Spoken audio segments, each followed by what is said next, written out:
Karyn Bryant for MMA H.E.A.T. I'm here with UFC President Dana White, and UFC 135 is about to go down. The other night on Jimmy Kimmel, Rampage and Jon Jones run. They were asked to make an analogy. Jon said he was Spider-Man, Rampage is Frankenstein. What'd you think of that analogy, and do you have your own? That's pretty funny, and actually it was a great interview. They both did very well.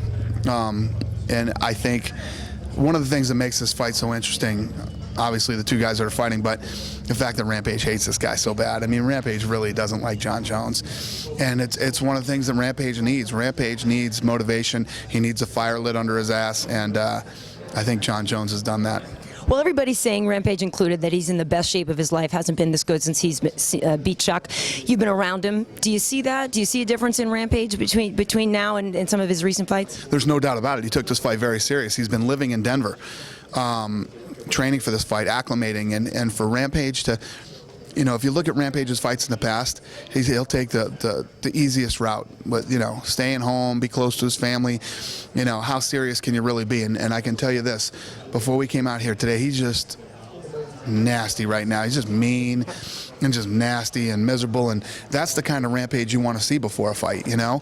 He's been living up here in Denver for a couple months, training hard, and I expect to see a great fight on Saturday night.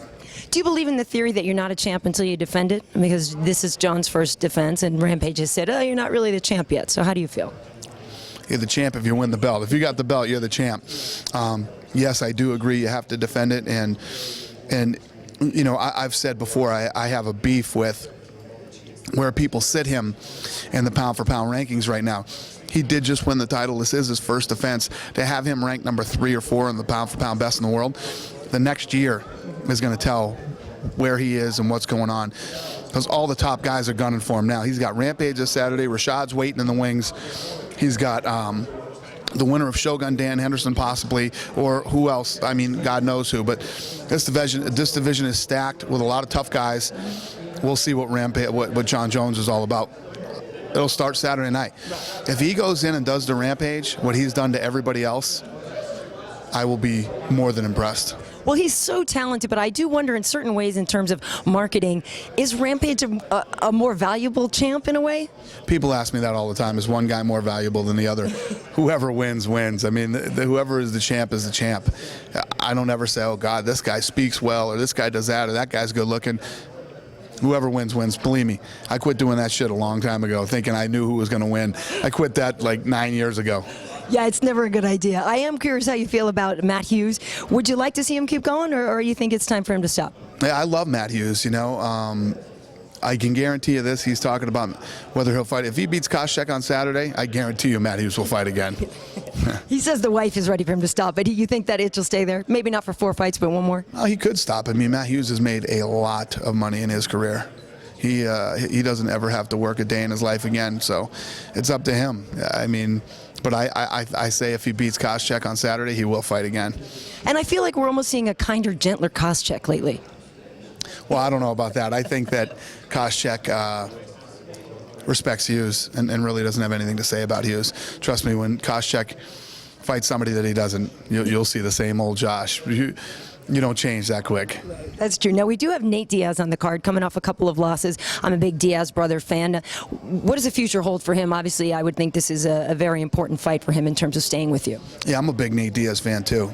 And I always judge a fight after the, when the fight's over, we'll see what happens. We'll see what kind of fight it is. Okay. And in terms of his brother, Nick, some people criticize, oh, why does Nick get a second chance after kind of blowing the deal with GSP? Can you speak about that for a little bit, and why you gave him the BJ Penn fight? Well, it's not that he's getting a second chance. Listen, every situation is different. Nick Diaz had a hard time dealing with the spotlight. He's been in smaller events for the last 5 years.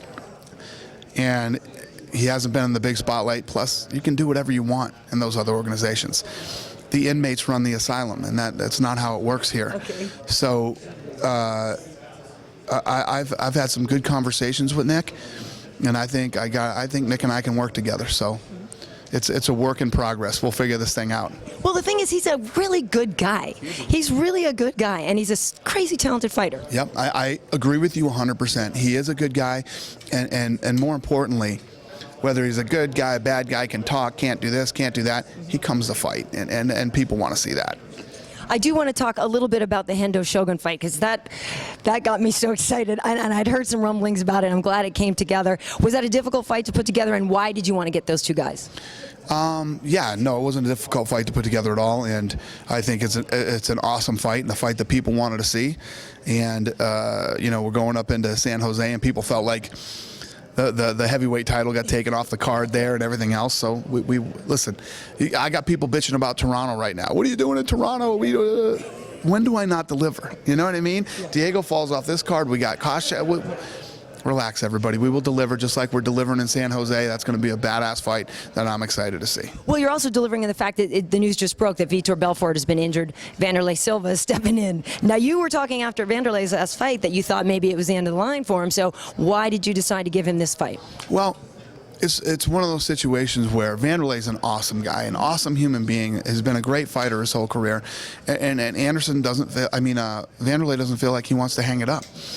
And it's up to me to sit down and talk to these guys and figure out what I think is best. Like I said with Chuck Liddell, when a guy is over and it's not done, and I think that it's the end of the road, I don't want to make $1 of that kind of money, where I think that it's a bad situation for a fighter. So I'm going to give Wanderlei another opportunity.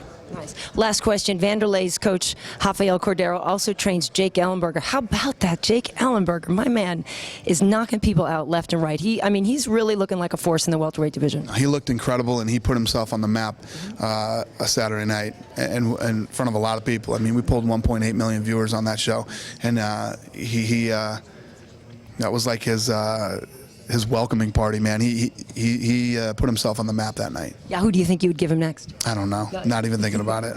Yeah. All right, well, Dana, congratulations on your successes so far. I'm looking forward to a great show. Thank you. Appreciate it.